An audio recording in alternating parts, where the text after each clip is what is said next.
Hello and welcome to the Plant Paradigm Podcast, where we have inspiring conversations with amazing people from all around the world and look for ways to create a clean, green and sustainable ecosystem for us, the planet and all beings. I'm your host of this podcast, an athlete and fellow plant eater who strives to optimize every living ecosystem. And once a month, we have the monthly paradigm, where I am joined by my lovely co-host, Sharna Harrington, who we essentially dive into what's been happening for the month, the news, the good, the bad, the ugly, climate solutions, ways we can get better, and all things eco and life. I think that's a pretty good sum up, don't you say? Basically our pillow talk, really. Basically our pillow talk with the record button on. It's been a while since we actually put one of these out there. Maybe too long. We recovered from COVID. That's Yeah. why the last one got postponed. And the first one, which was even more frustrating, we actually recorded it in Tasmania, and I had this little thing at the back of my microphone and it broke about 10 minutes into the conversation, and lucky us, We had no idea. no idea. So I get to editing it on the Spirit of Tassie back to Melbourne, and I look at Sharna, I'm like, son of a gun, the thing broke, so can't hear me at all. But Luckily, you can hear me. Maybe we should just publish it. yeah, I can just hear you talking about otters, and then all of a sudden you laugh, and then like I've obviously said something, and then it just continues Because you're so funny. because I'm hilarious. Yes, that's right. So unfortunately that wasn't published, and then like you said, COVID unfortunately got to us and stopped us from publishing that. So there's a lot of news and stuff we can get into, which is super exciting. How do we usually start these things? I've forgotten. Is it the good news? No, the good news is at the end. I think we give an update on life. All right. Tassie was the update last time. How was Tassie? Tassie was amazing, wasn't it? Yeah. I remember us talking about the roadkill, which is a bit of a buzzkill for the mood, but it was incredible how much road harm there really was to animals, given how prominent the nightlife or the animal nightlife is. It's isn't Tassie like 50% national parks or 60%? It was like 55% national parks. I'll go in the middle there. I have no idea. So if you're driving after like 8 p.m, there's just a crazy amount of animals. We ended up driving in the evening, didn't we? One night. And there were animals everywhere. Yeah. We were really, really slow. So we were being really careful. But other people weren't. No, you see dead animals everywhere, but we were going like, it was an 80 zone and we were going like 20 k's an hour and possums just running across the road. We were blessed enough to see a few Tasmanian devils, which are a little bit rare to see in Tasmania, ironically, because of the state of affairs there.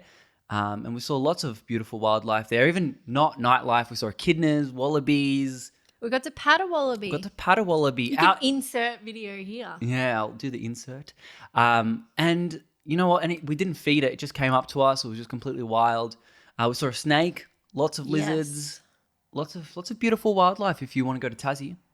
Not sponsored by Tasmanian Tourism, but may as well be. What was your favourite place? I think I had a pretty reflective answer on the last episode, but I don't know. Like, I think it's all really beautiful. Probably the Bicheno East Coast was really. You still love Bicheno. I still love Bicheno. Bicheno's a vibe. What was your favorite place? Well, hang on. Did we mention what happened in Bicheno? I lost a drone because we saw a pod of dolphins. Yes, That's another animal that we saw, and Australian fur seals. But we saw a pod of like 20, 30 dolphins, and I took my drone out, and it was a very windy day. It was a windy day, and unfortunately I littered because the drone fell into the ocean. I would have swam out to get it, but the wind actually took it like 1 kilometer out to sea. There was no chance. I was pumping all the motors to max and just did not come through, which was really disappointing and an expensive mistake. It was expensive. We went and got another one, didn't we? Couldn't have our Tassie trip without a drone. No, why would you do Tassie without a drone? That's ridiculous. I think my favourite place was Lake Rosebery. Yeah? Yeah, it was so beautiful. We just found this spot, didn't we? We just stumbled upon it, ended up staying 3 days because we loved it so much. I love that about van life. Yeah, it's nice just being so bit more of a go with the flow type of situation. It certainly is. But we also stumbled upon some not so nice places, didn't we? What are you referring to? Well, we were just driving along, beautiful country mountainside, and we found some mines. Yeah, very obvious mines. I do remember looking at that and you're just like, what is this huge apocalyptic like situation here? It looked horrific, like especially coming from the beautiful mountains that we had just driven through to then bare mountains that clearly had the infrastructure changed. Although the water in the mines look amazing, didn't they? Just that, it was like neon Aqua. blue. Yeah, aqua. Very beautiful. But very toxic. Yeah, super Humans, toxic. animals, everything alike, just completely toxic. Yeah, it was heart-wrenching to see it in the middle of a national park. Like, it still was that park classified as national park. And the ironic thing is in Tasmania, and I didn't really break the rules here, but you can't fly a drone in a national park there. And they're out here absolutely bombing the mountains for 100 years at I think it was starting like the early 1900s. It was a very long time, yeah. So it's like they can bomb a mountain like this currently, and I can't fly a little mechanism. Well, I suppose the drone is for wildlife, for the birds and everything. No, I understand that, and I comply by the rules. It's just frustrating that, you know, boom, boom, like we have resources, so when it actually suits us, we can change and bend the rules because of these resources and minerals that we can mine from Mother Nature. Yeah, well, do you remember reading one of the signs? It fully was like, what was it saying? It was like, this is how you use iron. What was it? What else was there? Copper, like zinc. You need it in your phone. And this is how you use it. You kind of felt guilty for having a mobile phone for a second. You're like, surely there's another way though. Like, surely, one day.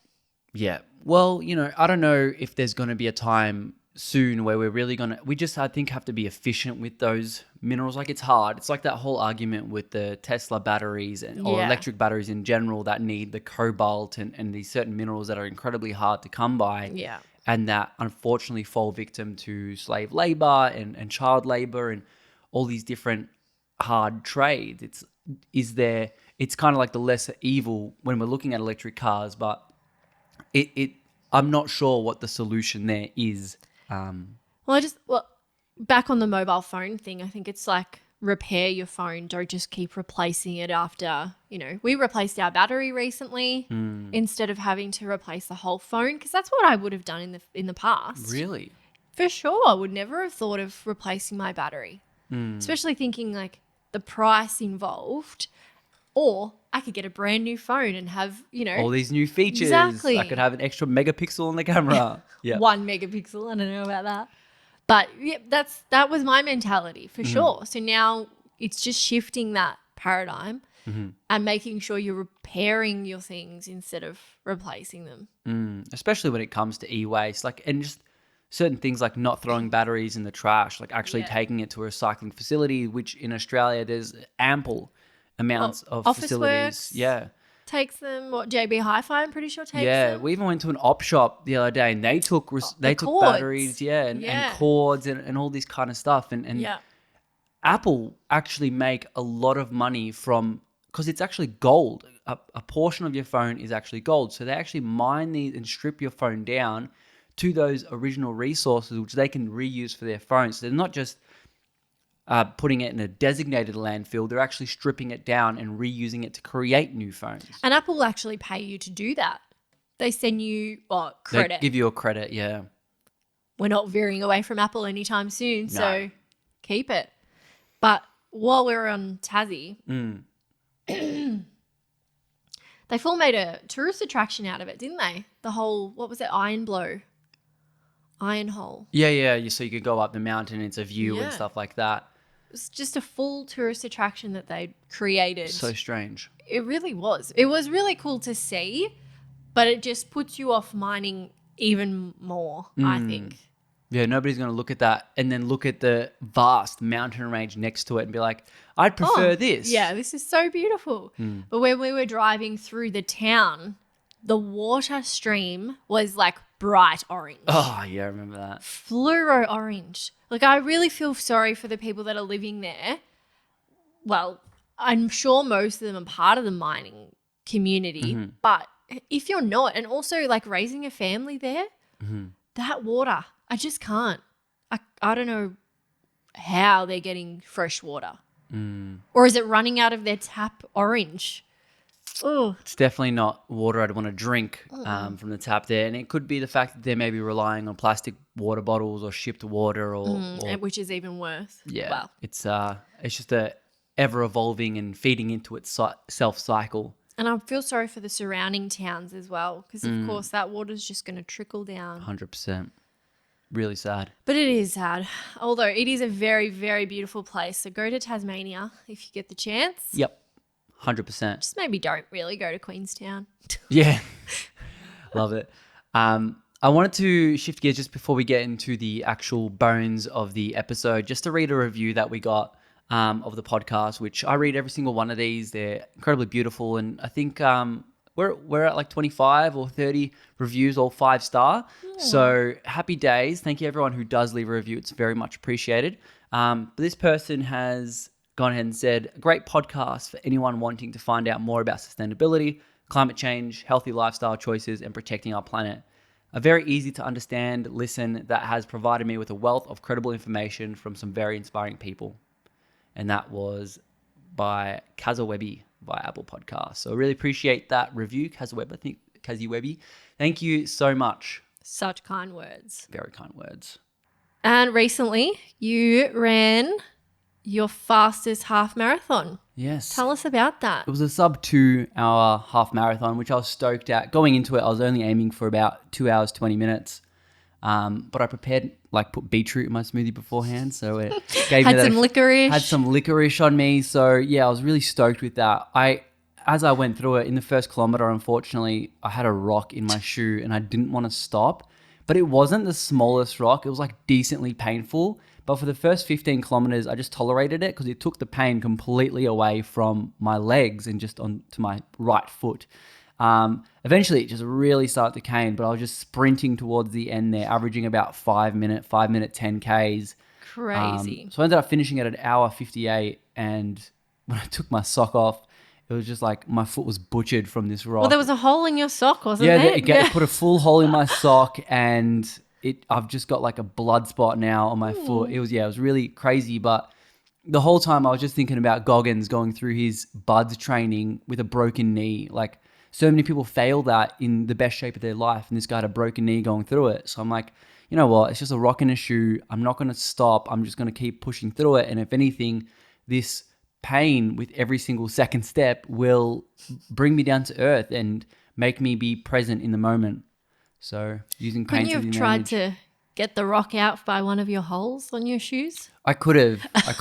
I've officially bought new Vivos the other day. Oh, did you buy them? Which ones? I bought the Vivo, the collaboration one, the blue one with the other company. Because my Vivo, I don't like buying new shoes because it's hard to find shoes that you love. But my Vivos right now, I'll put up a photo if I can get one. Oh, I'll put up They're embarrassing. I'll put it up on my story a few times. But there's a full rip on the side of them. You could literally put a whole hand in there. It's some parts of the shoe are only holding on by a thread, and I'm not exaggerating. There's holes in many places, but I'm trying to really maximize the life of the shoe. And with Vivo, what's really cool is I'm going to contact them and I can actually send the shoe back to them.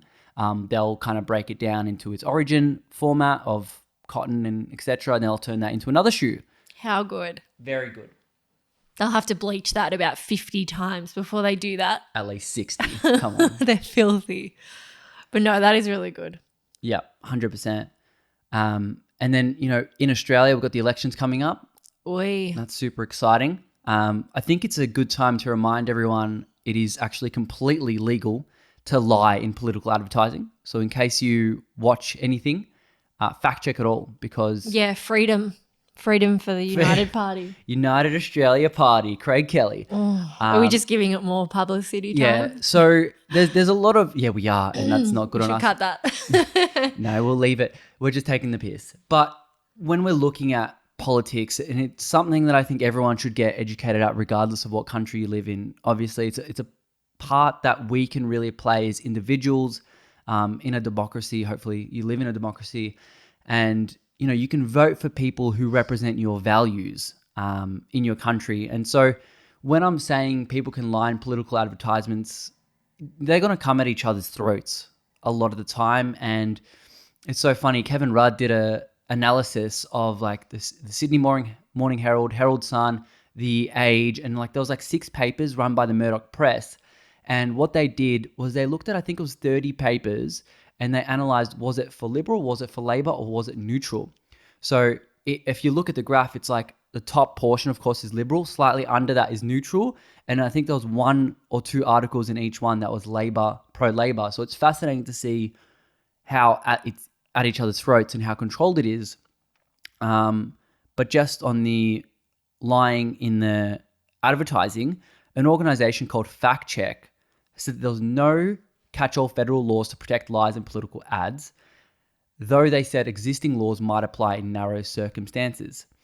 So where am I going here? So for example, the Commonwealth Electoral Act prohibits misleading political advertisements, but only if it affects the vote casting process. So if you say vote here or vote that, but actually tarnishing other people's names, that is completely fine. Completely legal. If in extreme cases, of course, you've got like defamation lawsuits. Yeah, but that's only if they decide to take action. But going into politics, as a politician, you know that this kind of attitude and attacking behavior comes about. So I feel like you grow this thick skin to not go down that kind of road.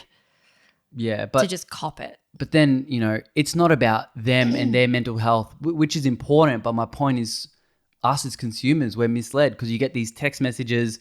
You can get a text message say, "Oh, Labor wants to vaccinate every man and its child by force," authorized by Craig Kelly, and then that's just a text message that gets mass sent to everyone with no backing, no source, nothing, and then that blows my mind how that's a legal process.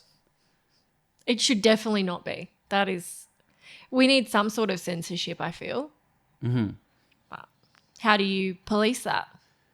It's just about, it's a good exercise in always having to do our research, regardless of what it is, regardless definitely. On the political party. If you're not doing your own research, you're most likely being led astray. Whether that's through us in this podcast, always do your own research, whether it's anything. I think it's incredibly important. We use certain things, like we watch Friendly Geordies, but even then, I know he leans towards left, so he's not only always going to give unbiased opinion. ABC, The Guardian, they're slightly left, but they're still going to have some liberal writers, etc., to try give that balance, which means you have to be selective on the articles and take everything with a grain of salt. Do your own research. Yep, DYOR. Do your own research. Is that a thing? Yeah, it's a thing. I Never learned that a few months ago, and I'm like, what is this? Dior. Yeah, do your own research. Yeah, nice. Okay. Yep. Do you want to start with a story? I can go with a story. Okay, let's do it. So, I'll start with a goodie. Okay, love a goodie. Yes. You're probably going to poop on it, but anyway, Australia's largest coal-fired power plant. Mm-hmm. Do you know what it is? Adani? No. Airing plant. Right, yep. Well, you knew this. Yep, I thought it was Adani. Yep. Did Adani even go through? Is that even a thing right now? I am miseducated on the topic. Yeah. Yeah. Maybe we'll cut that as well. Yeah. So Airing plant is Australia's largest coal-fired power plant. It is now due to close 7 years earlier than it was originally planned. Great news. Yes. So Origin Energy says that it plans to close the New South Wales plant in 2025 now. Mm-hmm. That's 3 years away. That is 3 years away. How good is that? So that's huge news. Yeah, it really is. And like it being the largest power plant, surely that's going to help us a little bit. Obviously, there will be people out of jobs, but by then you're hoping that those jobs will just shift towards renewable energy and green energy, as they say. Yeah. So they've come out and said that the company's aim is to lead Australia's energy transition towards net zero emissions. So they want to be number one. This news follows after AGL announced that they were going to close two of their biggest power plants which is Bayswater Station. That's in the Hunter Valley. And that's going to be closed by 2033. And the second is Loy Yang in our home state, Victoria. That's now due to close in 2045 instead of 2048. So AGL is doing good things too, but probably definitely not as quick as Origin is. Which is surprising because Origin's such a crap company. Is AGL any better? Oh, I'm not sure. Yeah, me either. all I remember, the first time I heard Origin Energy was a crap company was when I was talking to Jimmy Halfcut, and he said, if you're with Origin Swap, and I'm like, why? And he's like, well, they're using the coal that they're actually manufacturing and mining for is actually on First Nations land, and they're doing that without their permissions. So, yeah, they're making money off other people's, I'm not going to say property, but sacred land. Yeah, so if you're with Origin, switch. Get the hell out. Or give them and let them know why as well. Yeah, absolutely. And on Halfcut's website, you can actually see the options that they recommend. I believe that the company that they recommend is not in every state yet. Innova or something. Yeah, I think there was another one as well for the rest of the country. So yeah, definitely check that out. Nice. And AGL are also back onto my story. Yep. They're also closing another power plant in the Hunter Valley, Liddell plant, and that's going to be next year. That's super soon. Yeah, we'll definitely see some movement very soon. Like I know for 2045 that's really far away, but it is still a closure, and you never know. They've already brought the date up earlier. It might happen again. That's awesome. The only thing I knew about the erroring situation is that the CSIRO and some of the other organizations involved actually put out a study. I think it was with the University of Sydney, and they found that about 450 premature deaths happen every year due to air pollution in the state. And they linked about, of course, it's not it's never going to be fully accurate, but they linked about 15 deaths 45 deaths I got written here, to power stations and wood fires. Wow. So this is not only an environmental win, but it's a social justice and win for other humans that live in the area as well. Yeah, definitely. Well, thanks for that stat. You're welcome. So I've got a cool story that was actually sent to me by someone. It was sent to me by one of our community members, Ray. It was very fascinating because I'd heard of this before, but I never really dove into it. And ABC News actually did a really great deep dive.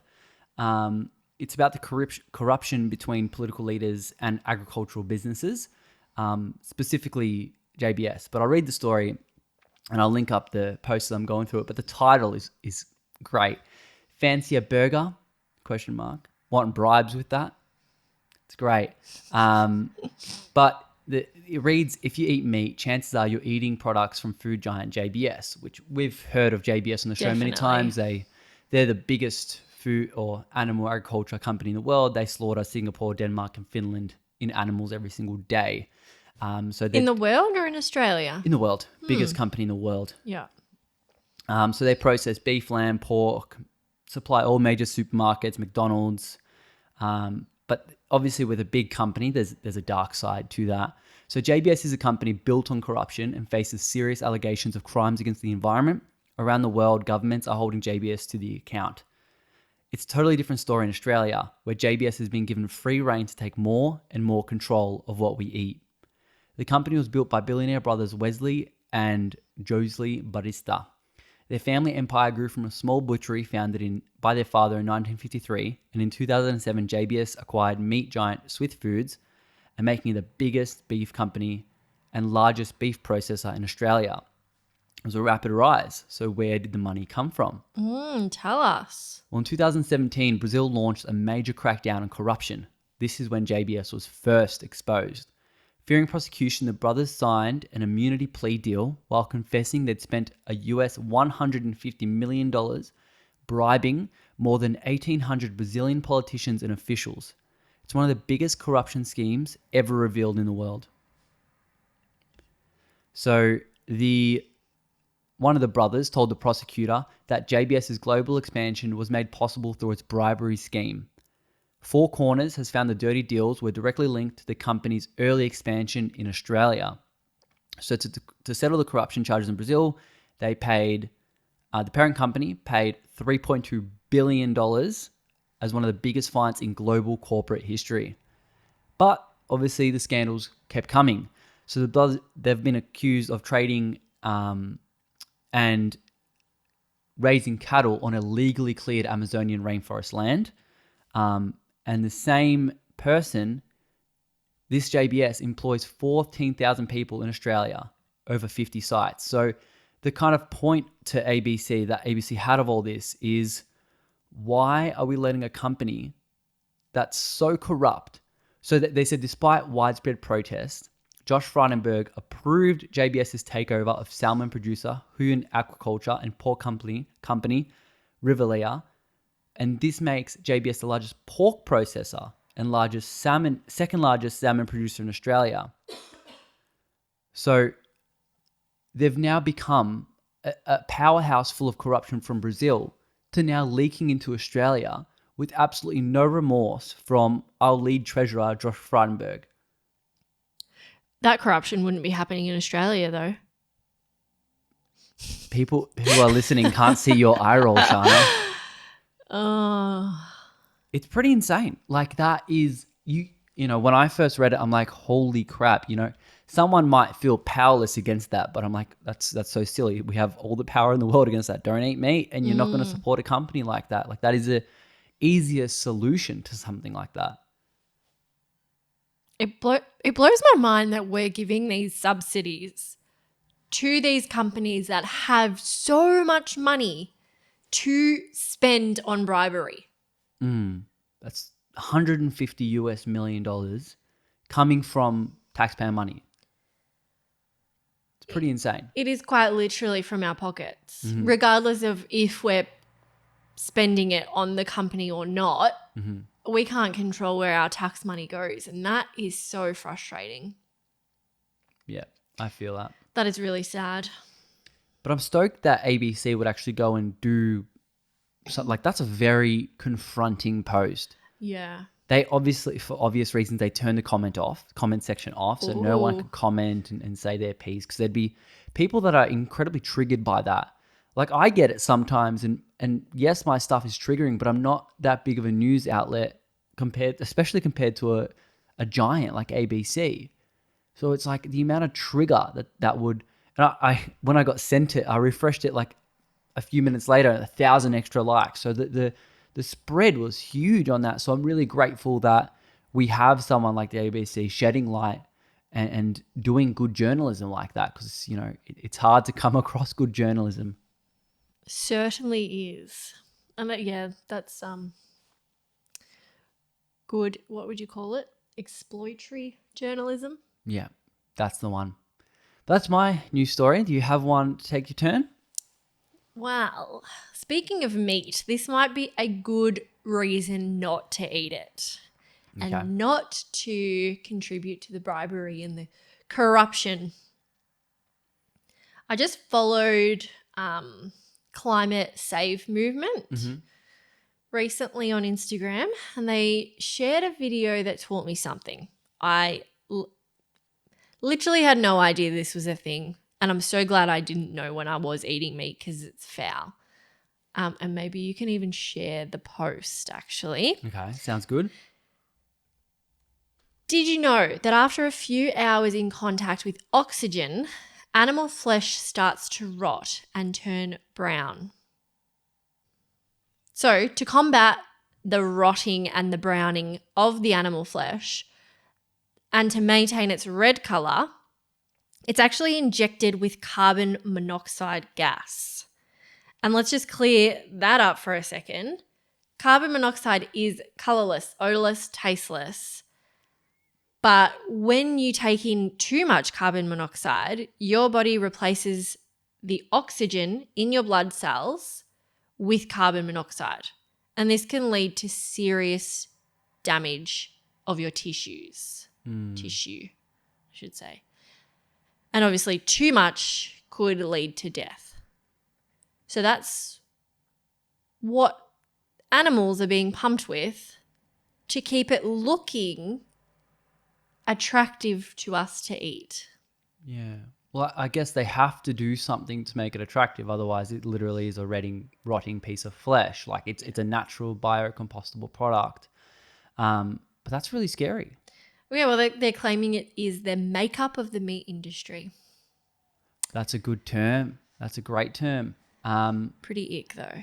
Yeah, it is. I wonder what the dose, the lethal dose of carbon monoxide is and how much they'd put in animal products. I'm assuming... It would... Sure, well, how would they be able to get away with it if it was, lethal, bad for you? Well, they're getting away with a lot of other stuff. So, this is true. yeah, I wonder because I'm assuming lots of different animal products decompose at a different rate. So I'm assuming they would put a lot more of the carbon monoxide in cow products as opposed to chicken or pig products. So I would be curious to know whether someone has more carbon monoxide in their blood or in their bodily organs or whatever that Flesh. goes into. Yep. If they consume more cow as opposed to chicken. Yeah, but that's pretty horrific. Have you seen like the videos of them? Yeah. It's pretty ick. Yeah. Is it as icky as like the when they get the knife and they get the pus? Oh, definitely not. Yeah. What's worse than that's? There's nothing worse than that. No, that's pretty bad. If anyone hasn't seen those, lucky you. Yeah. Do you remember what it actually was? The thing that's happening in the animal that causes the pus buildup, or is it just? No. Yeah, I can't remember either. But essentially, I thought it was just life yeah. Well, as a farm animal now. Yeah, there's like videos of like butchers that just in their day to day they just cut this pus off the animal, and it's like this humongous zit that they're just popping off, and it's so thick, like a thick substance. I know, it makes me sick thinking about it. And how these butchers still consume this is beyond me. It's weird, isn't it? Like they're seeing the behind the scenes, and they're just like not phased. They're so removed. Yes. But they also might not understand that plants offer all the essential nutrients, I suppose. They're like, this is my only option. It's disgusting as hell, but what else am I going to do? If you eat just vegetables and fruits, you're going to die. Quote, end quote. So I'm going to take that out of context. Yeah. It's a great story. Disturbing. Great. Good to know though. It's something that you could put in your arsenal when you're talking to other people, and it's not what I would generally use. But I think it's something that like who's going to be like, yeah, I want carbon monoxide with my meal, and it's just good to know why, especially if you didn't know. I've forgotten it that many times that there's carbon monoxide that they're using to color or treat the flesh. It's like that's another reason that you don't need to contribute to the apocalyptic mess that we've put these animals in. Yeah. It's just another little point that I can bring up to people when they say, why are you vegan? I like to get my carbon monoxide naturally. Yeah. Or not at all. Or not at all. All right, I've got a story about an oil vessel called the Trinity Spirit. Now, off the coast of Nigeria, it was engulfed in flames. So one of these stories that seem to happen time after time after time of these ships of massive proportions just getting caught up in flames for just doing what they're doing, which is extracting not dangerous, but the context of oil and these minerals belong in the earth. So when you extract that, you remove the natural process, and then of course you've got all the man-made disasters that come with it, so it's easily caught up in flames. But there's videos, and I'll pop it up, and this ship is literally on fire. Like, it's so crazy to watch something so large just on fire. In the middle of the ocean. So as this happened, communities, not the company, communities were starting to clean up the oil mess, which is always nice. It had 50,000 barrels of oil. 10 crew members were on board. Oh, gosh. Were they okay? Well, I tried to dig around, and from what I found, only 3 were rescued and 7 are still missing. No. Yeah, so you can only assume the worst, but hopefully they are all good.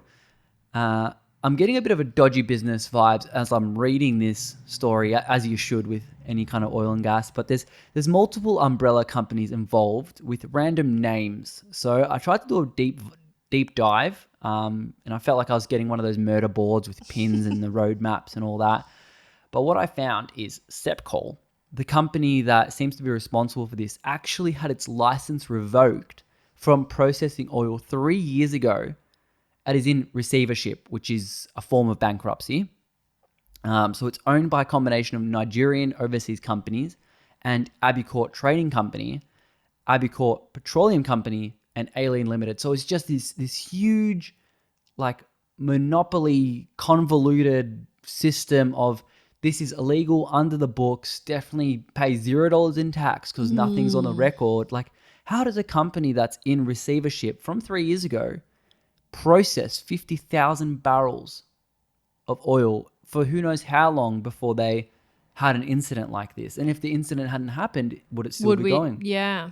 And did you say it's a Nigerian company? Correct. Yes. I wonder what their tax scheme is like.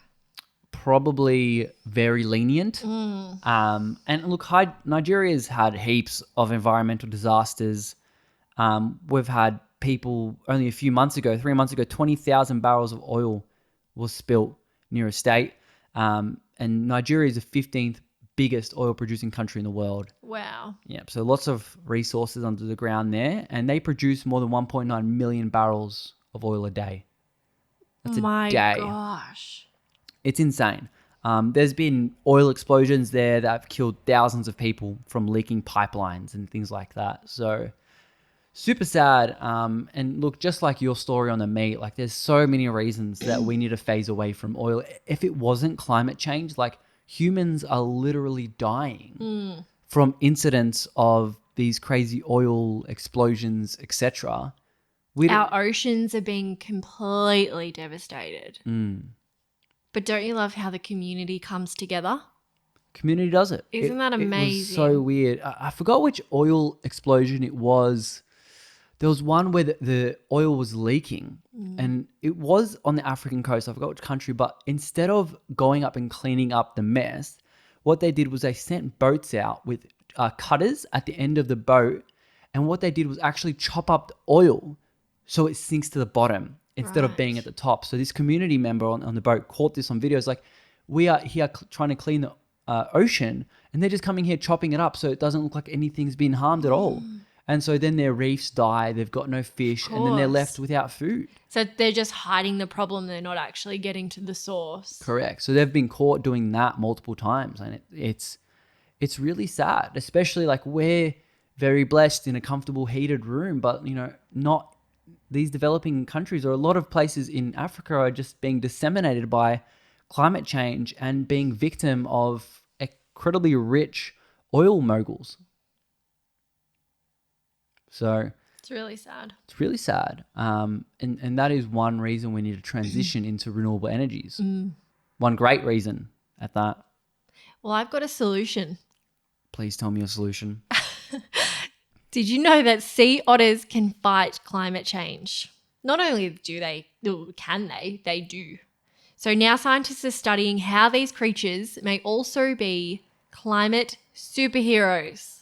Great. Love that little term. I want a comic book about the otter the man. sea otter. The sea otter hero.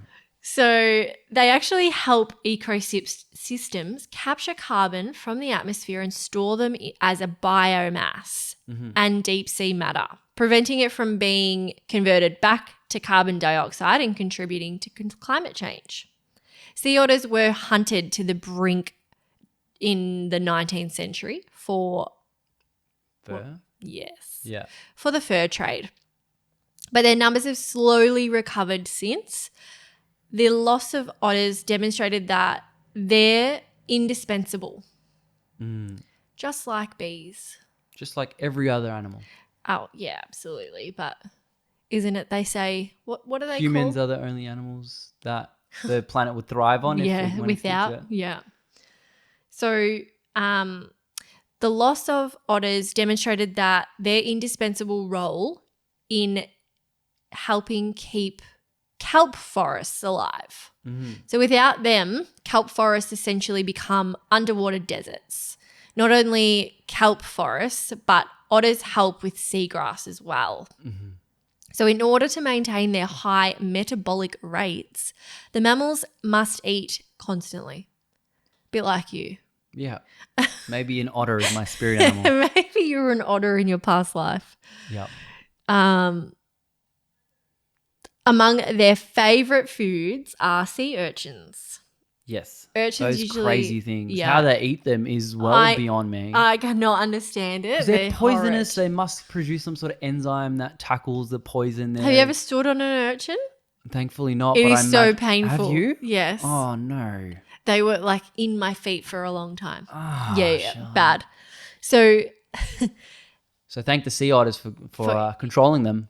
just, cutting their existence down, not to extinction. But so sea urchins essentially cut the grass and the kelp floats away, which we don't want. Don't they eat it like from the bottom with like small teeth or something? Yeah, so well, That's how I they actually cut it. don't know how it happens. okay. Maybe we can Google that one. Okay.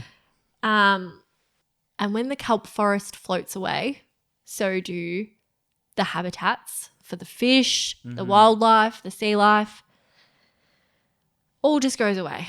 So sea urchins even stick around after the slashing through the kelp beds, and they stay dormant. They're just in a dormant state, and then they come back into action once the new kelp sprouts to eat the young seaweed. So they're just a nuisance. So otters, much like bees, are a keystone species. That's the word I was looking for, keystone. Right. Yeah. So without their presence, the stability of the entire ecosystem would be lost. Yeah. I remember we watched a video about the sea urchins and otters, and the otter actually also uses the kelp as a way to hide from predators.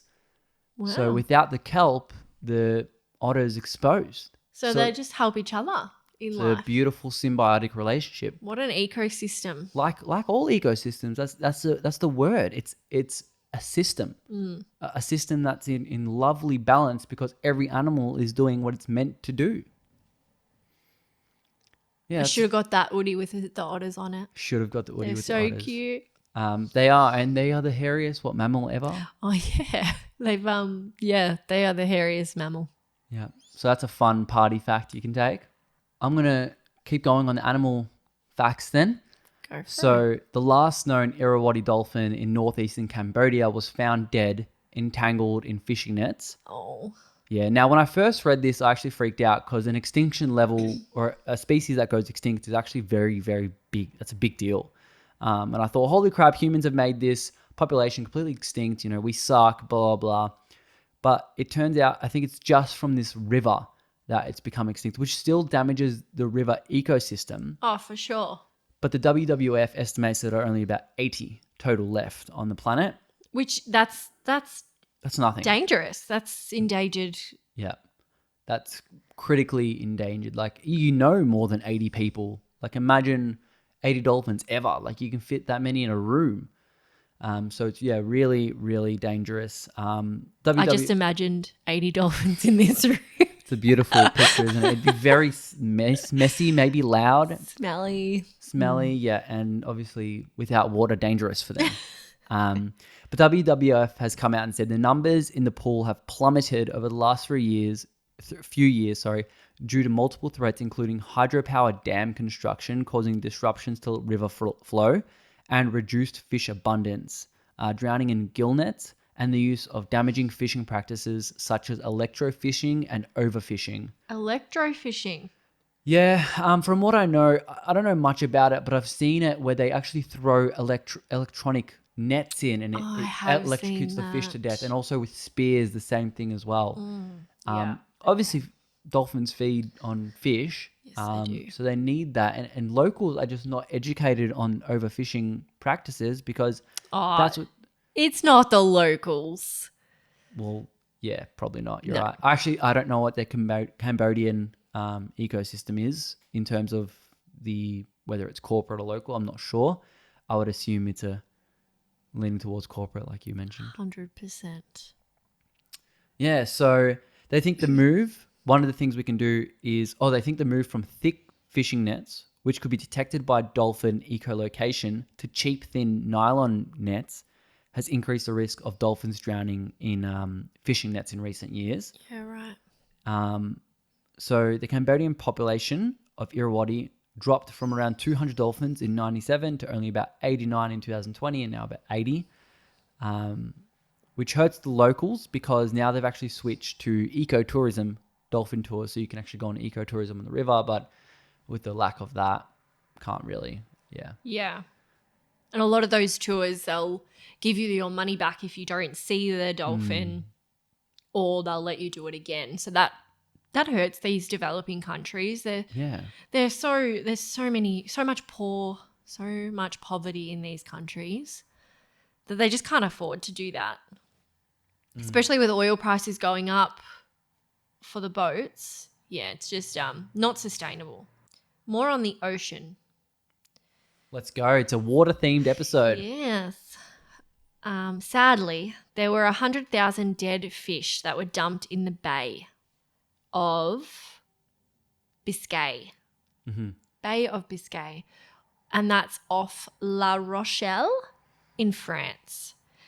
Sea Shepherd shared a photo and live footage to social media, and it was just unfathomable. Fathomable?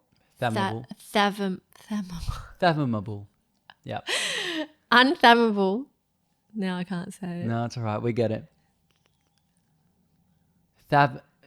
You've made me lose it now. Fathomable. Fathomable. Come on, you got it. Fathomable. Unfathomable. Yeah, close enough. About how many fish it was. Yeah. It was, to try and put into perspective, and this probably won't help yet, but 3,000 square meter blanket of dead fish. I don't really know what a square meter looks like, but 3,000 of them is a bucket load. Earthling Ed actually did a social media post on this as well. You might have seen it. Yeah. That's how I knew about the issue. Oh, thought you didn't know about it. I knew it through Earthling Ed. Ah, you had seen it. Okay. This was done by the second largest trawler, Maragris, if I'm saying that right. It's a Dutch-owned fishing vessel. The French minister has called for an investigation on this as it doesn't align with with France's commitment to sustainable fishing. I don't know what that commitment is, but it doesn't align apparently. This vessel is also known as a fish factory. So its nets span 600 meters by 200 meters when fully deployed. Plant-Based News reported on this, and they were mentioning that it was large enough to park several planes alongside one another without their wings touching. That's insane.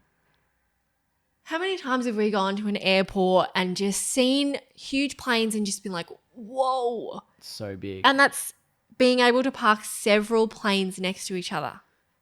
Yeah, it's hard to imagine that many, like that much of a screw up, like that much taken away from the ecosystem. Like that's in any one moment. Like how many fish that can take is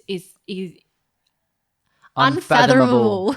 Yeah, no, for sure. Like just that amount of like fish taken away from the ecosystem. And the thing that I've actually been thinking about, you know, as you were saying that, it's like we hear the number 100,000.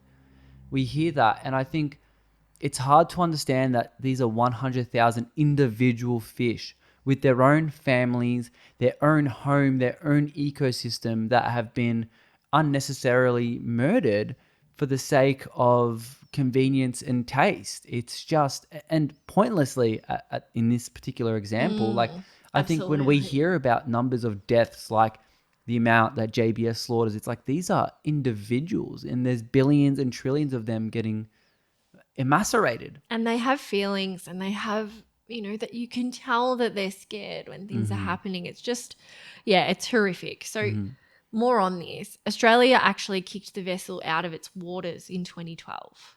So that's, yay, Australia for doing something good like that. For concerns of the effect on local fish stock.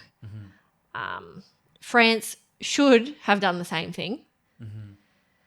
So this vessel, it acts as a giant fish factory. So out in the water, completely, it's essentially a fish factory. It catches the fish and processes them on board rather than offloading it at the port. This all happened, the 100,000 dead fish, happened because of a rupture in the net. Right. Apparently. Sea Shepherd suspects otherwise. On my digging, they were very sus on this. What do they think happened? I don't think they know. Right. But they just don't think everything's above board. Which is fair enough. PFA, which is the Pelagic Freezer Trawler Association, made a comment. Such an incident is a rare occurrence, and in this case was caused by the unexpectedly large size of the fish caught. That's not... I want to know if these guys got fined, jail time. Well, like I said, the French ministers... Yeah, so hopefully something will come from it. Maybe we can do some more... Follow up on next monthly paradigm. Yeah. Yep. And then Peter got out there and said they were looking into it, of course. Yeah. So the fishing industry is the biggest killer of animals in the entire world, which I did not realize. Like, it makes sense, but hearing those words, it's estimated that more than 1 trillion fish die at the hands of humans each year. So as you were saying, that's a big number, and now try to connect that each one of those are individuals. Like with that is what, 100 times the human population a year. Yeah. I want to piggyback on something, about the fishing industry. As you mentioned, I did a post on this a few weeks ago about how fishing fuels the rich. I'm not sure if you saw it, but a lot of the time, I think we have this image that fishing supports the local fishermen. And as we talked about, that's absolutely not the case. So in my research, I dove through a few different meta-analysis and looking at different countries' economical position on the fishing trade, and where you can look at a country's GDP and where they get their income and expenses from. And I found that if you purchase fish from a store, you have a 75 to 80% chance of fueling an industry that's responsible for ecological and community destruction. So I'm specifically talking about a trolling, huge industrialized fishing vessel. So the example I put firstly is like Senegal, this small country in West Africa, and its at-sea conflicts are huge. So there was this study that looked at actual interviews in Senegal from people who were attacked on sea. So for example, we found Seaspiracy that have the people offshore and trying to get food and stuff like that. So they classify a few different things happened at sea. So destruction of artisanal fishing equipment. So they destroy the small ships due to conflicts. Gunwale to gunwale violence, which means throwing bottles, rocks, ignited objects from boat decks, spraying water at high pressures, essentially made to damage or tip a vessel. Are you saying these big companies are doing this to these little boats? Both. Oh, they're doing it back and forth. Both. Yep. Okay. Yep. That's right. But these little boats don't stand a chance. That's right. And of course, onboard violent conflict as well was one of them, which is trying to set vessels on fire, threats to throw a person overboard, threats and attacks involving weapons such as knives, chains, and rocks.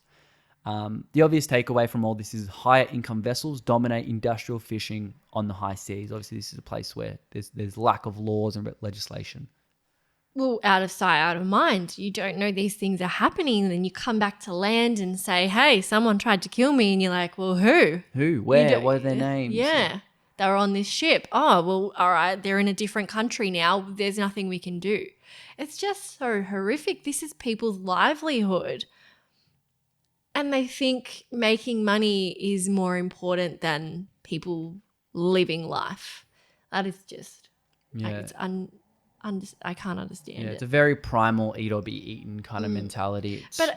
It's hard to imagine that the people that are making the big bucks are on these ships. No. So why do these people want to do these acts Is it to keep their job? KPIs? I'm not sure.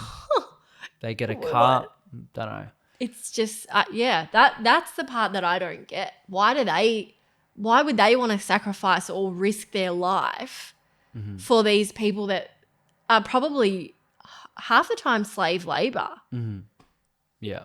Yeah. Doesn't make a lot of sense, does it? No, I'd love to find out more. If we ever can. If anyone knows anything, let us know. But a bit closer to home, we've all Australians probably heard of Vanuatu. It's a relatively small nation in the South Pacific, and they're a nation with an open vessel registry that has been reported to include many vessels owned and controlled by high-income foreign nations. So, for example, this comes to the term of what I would coin as like fishing racism.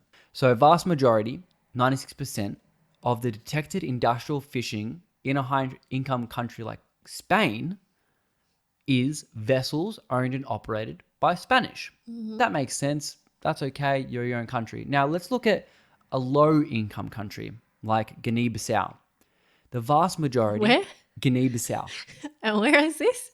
South Pacific. Okay. That's a country. It's a country. So the vast majority... Oh, I'm double checking. I'm feeling Africa now. Anyway, it's a small nation. Yep. Now, the vast majority, 95% of their industrial fishing is actually from Spain. You're and joking. other. So sorry, it was actually 45% from Spain, but 95% was international vessels. So they owned and operated 5% of their own waters. So what's the point and the take home beyond all this? So rich and powerful nations are coming into the water of poorer nations, overfishing using industrial methods, and then taking the income to increase their own GDP. That's not all. Illegal, unreported, and unregulated fishing has historically accounted for, on average, 18% of global catch. So that means 18% of total fish caught off the books completely. So does that happen in high-income countries or lower-income countries? Are you going to be illegally catching fish if you're a Spanish ship operating in Spain or a Spanish ship operating in Vanuatu or Guinea-Bissau? Obviously, in a country whose water you don't care about. So it's just this concept of, you're not getting your fish from this happy place. Your fish, firstly has died not wanting to, but you're actually committing, you're purchasing something or contributing to something that has huge human to human social issue complications. Like that is such which I didn't know about this prior to looking at it. And it's a very complicated topic, which within the few hours that I was doing the research, I can't fully understand. I'm not going to act like I understand it completely, but it's just insane how wild the open seas are. And it's just occurred to me, why would the Spanish want to trawl around Spain? Yeah. Ruin their reefs, ruin their ecosystems when people go there specifically to snorkel, enjoy the beach. Why would they want to ruin that? Why wouldn't they just ruin someone else's area? Like Vanuatu, if it is Vanuatu that you were speaking of, has stunning reefs and stunning dives, but if they've got not enough power to keep other countries out, then it's not going to last. Very true. Yeah, it's really, really sad because, the risk is if they stop allowing these international vessels coming in, they're going to lose a lot of their income. Will ecotourism replace that? Maybe COVID has put a spin on that. Maybe they can't risk that, which I understand it's a very geopolitical topic, but it's really sad. Are you thinking that the Spanish ships are paying like a tax? They are. They're paying a fee to go into their waters. Okay. Now, I'm also considering 18% is not regulated, not reported. So they're going to be finding ways where they don't have to pay as much tax. There's a loophole for sure. Correct. So there's not, and countries like Vanuatu, Papua New Guinea, they don't have the funding or the infrastructure to just create a Sea Shepherd-like system where they can go out on these ships and check for licenses and all that. Or we know how dangerous it is if people do that. Correct. Piracy, and there's a lot of issues out there. It's just hard to police out in the oceans. Correct. So that's an interesting note. Fish is definitely, I don't know. I think there's a lot of options, and I understand that fatty fish is linked to, good health outcomes. Now, would I eat it because of the environmental impacts? No, I wouldn't. So I understand that health is multifaceted. So yeah, I definitely would recommend people stay away from it just because of these incredibly complex and horrific issues. Well, I have a good news story about the ocean. Please. Yep. On to the good news stories. Yeah, let's do it. So, and look, okay. Yeah, is it not a good news story? What's the change Look, of there heart might here? be a downside to it. Okay. I just want to give a warning now, but Anyway, good news story. Yeah, let's do it. Iceland is one of the few remaining countries that still hunts whales commercially right now. They will be ending practice from 2024 onwards. This is good news. Great news. There is a catch. But anyway, the reason for the ban is because commercial demand has plummeted and that the practice is no longer profitable for them. The cause behind the dramatic decline is due to Japan's withdrawal from the International Whaling Commission, and they resumed whaling in 2019, causing Iceland's demand of whale export to drop significantly. So on top of that, due to COVID-19 social distancing rules, this made whale meat processing plants to be less efficient. Iceland, Japan, and Norway are the only 3 countries in the world that still partake in commercial whale hunting. Norway and Japan, however, experienced a record high during 2021, which isn't very good, is it? No, this is all crap news. And look, Japan doesn't take me as the most ethical government in the world. They're probably aligned. They're aligned in Australia with a lot of our belief around oil and gas. So yeah, but there's always been a whaling thing for them. yeah, they have this weird fetish with just wanting to kill whales for some reason. I'm not sure what their whaling population is like. Maybe they have a specific whale. Maybe their regulations are different, making it more cost effective or. Well, I'm just glad that Iceland's out of it. Yep. And I won't feel as bad going to Iceland and supporting that. But do you feel bad going to Japan and supporting that? But, you got to live life, don't you? I hope they convert it into some sort of, Iceland in particular, ecotourism system. If they're going to stop killing the whales, they'll hopefully breed and regrow their populations. But then I just really hope that the demand doesn't go back up and then they we've got all these extra whales now. Yeah. Yep. But I'm glad Iceland's out. Yeah, that's great. I've got another good news story based on whales. Tell us. Just how good are whales? They're the best. Humpback whales are to be removed from Australia's endangered list, which is great. Woohoo. Yeah, I was pretty skeptical at first. Like, how do you know how many humpback whales there are? Like, you haven't got a tag on all of them, have you? Like, what if it's too soon? And it's not like kangaroos that you can just go around counting their poo. Yeah. Like, good luck trying to find humpback's poo. Yeah, that's a good image there. Well, I wasn't Sorry. I wasn't the only one to think like, how do they do this? So the Environmental Minister, Susan Ley, made that call after following advice by an independent threatened species scientific committee.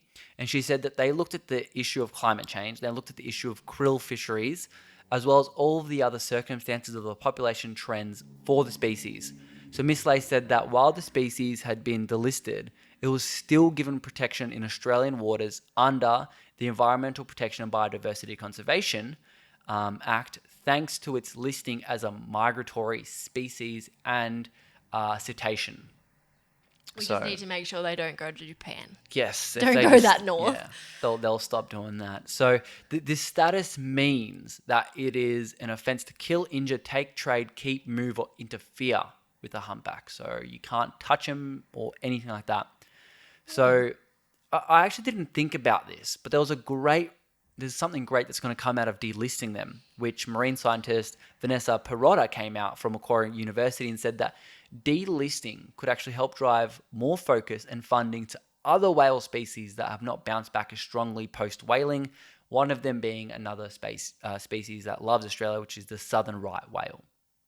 So It's good that funding and efforts can now go towards another whale.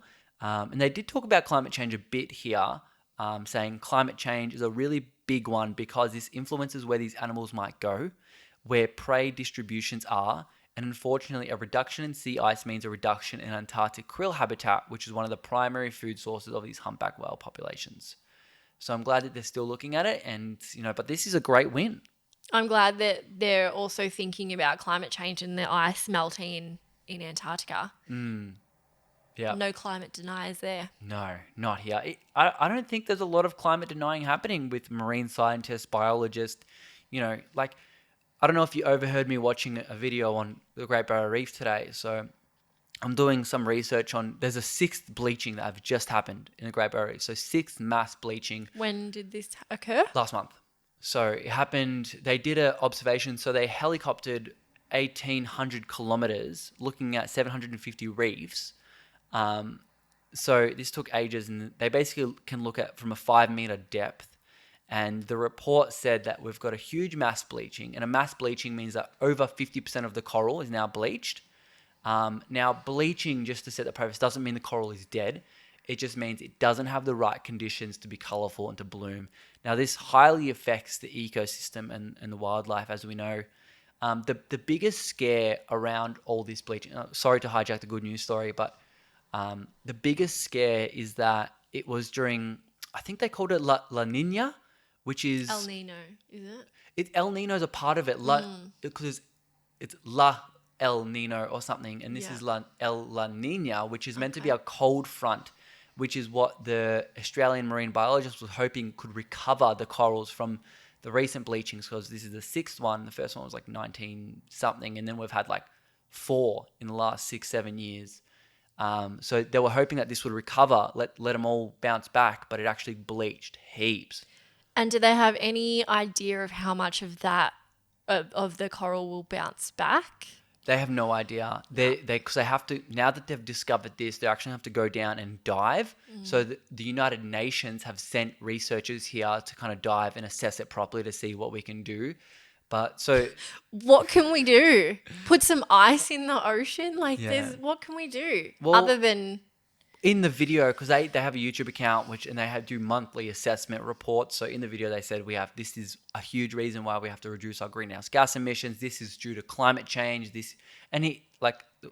video is quite boring, and they had a very monotone voice. So we need to make it fun and need to make it more fun and yeah. exciting. But they said they very clearly said this is due to greenhouse gas emissions. This is not normal. This was meant to be a cooling, and now we've bleached the ocean, and this needs a comeback. So this is incredibly worrisome. And what about when we were there in October? Yeah, they were trying to say it wasn't as bad as the media portrays. It's not as bad. Yeah. It's a lot of scare tactics out there.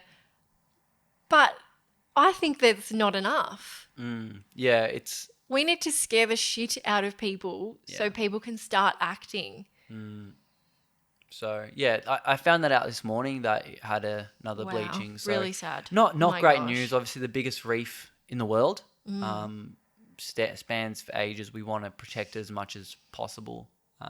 So hopefully they get through it. And hopefully the coral recovers. I have hope that it does. It's likely that not 100% of it will recover, but a percentage.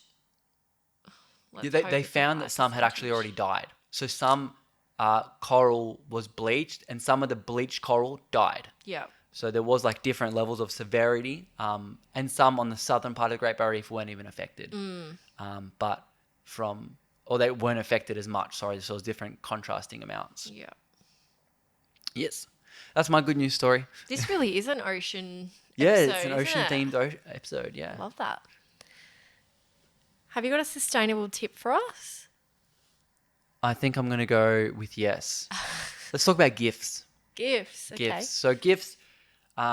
obviously are something we love to give to everyone. Gift is, some way people express their love and appreciation. And we've got birthdays, we've got Christmas, we've got Hanukkah, we've got 100 million things that, to give gifts to people. And I think recently I've really come to appreciate non-material, intangible gifts. So such as experiences. So going out to the movies with someone, going go-karting, obviously Going out to the Great Barrier Reef. going out to the Great Barrier Reef. These are all experiences that, if we look back on your own life, what are the things that you value? The fact that someone gave you a toy that you played with for half an hour and then tossed out? Or is it, the fact that your parents took their time to take you somewhere, or your friends did this or that? So experiences are an incredible gift to give people, to get ideas on that. Red Balloon is a great great place to look. Asking people what they enjoy. So very unique things like, I think giving up your time to be with someone is enough of a gift. Yeah. Whether or not that's, taking them and doing something with them, but giving up your time in our busy lives instead of just being like, here's a present, go and play with it so I've got some peace and quiet. It's let's go out and do this together. So recently we had our nephew's birthday, and we took him to, was it Time Zone or something, and just arcades, played Mario Kart, played what else did we play? The basketball, shooting games and all that stuff. All of that. And then after that we went and saw Spider-Man together. Even though he already forgot that we saw But he remembers going.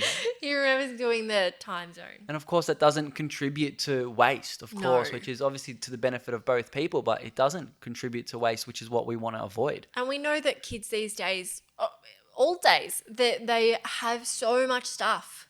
They don't need any more. They just have everything they need, everything they want. Like, I know my nephew cracks a tantrum if he doesn't get a toy. So we just remove that from the equation. He doesn't ask us for toys. No, he never has. No. Which is so funny because he asks other people. He asks everyone else. So he can see that that's not coming from us, and hopefully that can grow with his relationship with other people, and he just enjoys spending time with people rather than valuing what he can get from them. Yeah. So that is a good sustainable tip. No toys will end up in landfill. Yeah. And one other idea, which is something I got for you for one of your presents for your 30th, which is a donation. So I offset the carbon for the trip using, I believe they're called Climate Works, which in the previous podcast we've talked about Okra, which is a carbon sequestration device, costs about $500 million to build. And every year, I think it puts down like 400 million tons of carbon back into the ground by capturing it from the atmosphere. And so I think it was just $50 or something, and it tells you how much carbon you've actually captured with your donation. And it gives you a time frame as well. So we sequestered 3 months worth of carbon. 3 months worth of like human activity carbon. And I got an email actually the other day, like, your carbon's running out. Do you want to donate? I'm like, maybe. Yeah, we should. Speaking of donations, we actually donated to Nick Butter's 196 Foundation. Yes, we did. Which is very cool. The episode with Nick was fantastic. I forget which episode it was or which time, both times. But yeah, the 196 Foundation is a system where you donate £1.96 per month. We donated just a year's worth, and you get to vote on the issues. So what were the issues? Each month was one donation? Yeah, one vote. One vote for each So what do we charity. vote for? Do you remember? Oy. It was like teaching education to the Nepalese kids, females in particular, wasn't it? Let me get it. Okay, I'll let you get it up. All right, the 3 options were Nepali sanitary products, mental health therapy for the UK, or malaria prevention in Malawi. Okay, I think we did the Nepali sanitary products. And didn't we vote for malaria as well? You did it. Can't remember. Okay. But it's a really cool concept where you can vote for what matters the most to you. So I really like the foundation. So shout out to Nick Butter and the team of incredible volunteers that handle all of that. And the winners will be announced on the 10th of May. So awesome. We'll look into that. Yes. How many more good news stories do you have? 2. Okay. I've got 4. So I'm going to go again. Yeah, I've got a lot today. Tom's bringing it. So a man wins, and I did mention this, a man wins a €200 million lottery. So second biggest lottery in France's history. And he starts a foundation called Anyama Endowment Fund. And this protects and revitalizes forests and preserves the regeneration of biodiversity and supports family caregivers in the region. Don't you love hearing stories when people like that win money? Oh, so That is good. fantastic. Yeah. So I couldn't find a source as to how much he donated. In the source that I found, it said a vast majority. So he would have kept, because he was just a retired person in the south of France, just doing his own Already thing. living his life in the Yeah. south of France. The mission or his reason for it is he just wants to spread the message that humans can preserve the natural environment if we want to, and that giving makes people more happy than having. Bless him. I want to meet this person. He left himself as anonymous. Yep. So That I'm makes going to sense. respect that privacy and not dig any deeper. Yeah. Yep. So that's a great news story. What you got for us? Oh, you don't want to go again? I can go again. So my other news story is there's a lot of articles I've seen over the past 2 months, specifically looking at Okra on removing microplastics from water. So I traced the origin to a thesis paper by Rajani Srin. I'm not going to bother pronouncing that.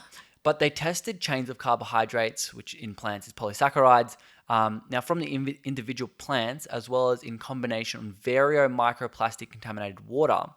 They examined the before and after microscopic images to determine how many particles had been removed. And they found that the polysaccharides from Okra paired well with another plant called fenugreek. It could best remove microplastics from ocean water. So there was also another one that worked with tamarind and okra in fresh water, and they found another one with ocean water. So they essentially clump these plastics and they sink to the bottom so they can be physically picked up instead of being microscopic. So I'll go through the thesis properly and make a sum up. And it was written in 2020, which is awesome. This is a new kind of thesis and technology that's come out. But yeah, they just chunk up these plastics. Yeah, so someone can just go and just clean up this plastic with their gloves, with boats, how they get those nets or whatever it may be. So really cool solution from plants. Incredible. I just can't picture it. Yeah, it just clumps. Just imagine like a clump of plastic, microplastic. Now, I'm not sure how exactly they plan to integrate okra into the ocean or how they plan to release these polysaccharides. That is still unbeknownst to me. But yeah, there's some really promising technology available to create in the space and some exciting innovation to come. Well, I've got a little bit of on evolving technology myself. Okay. So for those of you that don't know, the egg industry discards the male chicks. And in a really horrific way as well. It's not, it horrific. Anyway, several billion chicks each year are just discarded like they're nothing. Germany has become the first country to officially ban the practice of this culling. The bill was passed at the end of 2021 and it begun at the start of 2022. So it is in fact in now. Are you trying to calculate in your head? What year is this? Awesome. France is also trying to get the bill passed. Not quite there yet. But Germany and France are both investigating into tools that allow for the sex of chickens to be known while it's still in the egg. Yeah, So that's then awesome. It would allow culling to occur before the hatching, which is generally considered a much less cruel practice. Lesser of two evils. It is a lesser of two evils. And I wonder if you would then now be able to eat that as an egg. I don't know. Do you know what I mean? Yeah, I understand. Yeah, that's really fascinating. I mean, I'm sure some technology would be put in place to make that happen if someone so wishes. Yeah, I don't really know how it works with anyway. Well, there'd be an embryo still in there. Yeah, that's what I'm thinking. So I'm not sure. Maybe it's not edible then. Maybe it's not edible, no. But this practice is called in ovo sexing, and though there are a few other possibilities for how to eliminate this culling, Europe seems to be running along with this one. Cool. As their biggest plan. This gives farmers a big concern though. to be able to compete with the other countries in the pricing of eggs, as this will be a more timely process, obviously. Yep. However, the whole of the EU will hopefully eventually pick up the same practice, eliminating that concern. Cool. And I hear your brain ticking over there and ask, what are the other ways to eliminate culling? Oh, that's a great question. You read my mind perfectly. Oh, I'm glad you asked. Thanks for asking. The other is gene editing, which scientists have only figured out how to use breed single-sex mice in December.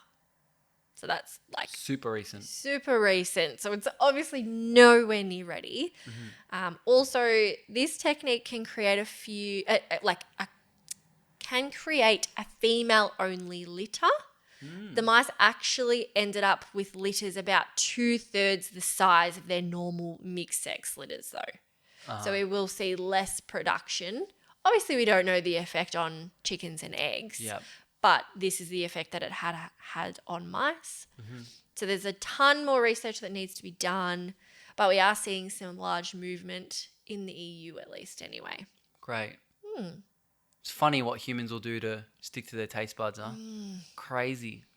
But again, a lot of people don't know these things. So it's just about getting the word out there. Cool. I appreciate that. I do appreciate that. All right, well, let's look at vegan athletes. We love our vegan athletes. Plant-based gains for the win. So Sophia Ellis, a vegan athlete, broke 6 records at a British powerlifting comp. She's a 2-time British and Commonwealth champion, so huge congrats to her. Wow. Again, paving the way that there is absolutely no hindrance to eating plants, being plant dominant, plant exclusive. It's completely possible to absolutely crush your game. Possible and then some. Possible and thriving and over the competition. Another great example is Robbie Ballinger. I've been following his journey for a while. Incredible ultra running athlete. So Robbie outran a Tesla Model 3, so 272 miles he ran in 72 hours. So I haven't done the kilometer calculation, but I'm assuming it's something like 380 kilometers or so. Incredible effort. How far can a Tesla go? 272 miles. So that was the Okay. that was the thing. So his concept was just to outrun the tank on that So he probably battery. Yeah, just over 272 then. Yeah, I'm really stoked with Robbie. Incredible journey, huge amount of pain to go through that. Heaps of amazing runners joined him as well. So again, plant-based gains, absolutely no limitation. He's run across America before.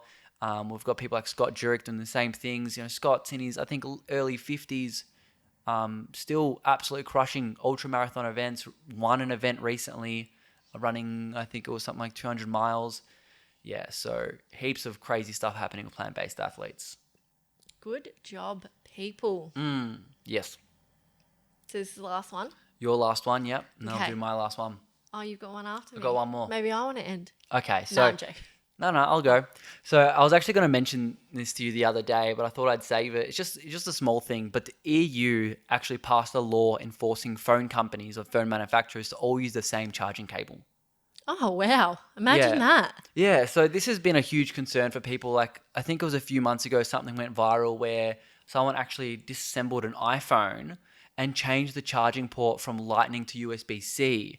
And it sold for something like 150K. Yeah, I'm not sure if that sale went through, but that's how much the bid was for.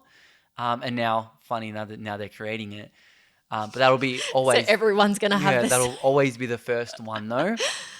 So the reason I put this in this podcast and I mention it, it's a huge deal with product, like not having to have 4 cables around, easy accessibility, making it cheaper for the consumer also, but just not having to purchase 4 cables. So less e-waste, of course, goes into that. And I think that should be everything. Yeah. So wireless charging is a great solution for the MagSafe compatible phones. Yes. Because there's no cable, you still need the MagSafe, and not all phones are compatible. But this way, every phone will have the same cable. And that, to me, is a huge, huge bonus. Interesting. Finish us off, Shan. All right. So last good news story is about New York. And we know Mayor Adams is killing it over there. As of the 4th of February, 2022, public schools in New York City will have vegan Fridays in addition to meatless Mondays in a bid to offer more variation on the menu and expose kids to a healthier option. So that's around 930,000 children attending New York City public schools Wow. to be exposed to Meatless Monday and Vegan Fridays. I thought that was really cool. Yeah. This is a new initiative, a part of the public health push to promote healthy eating and healthy living and improving the quality of life for thousands of New York City students.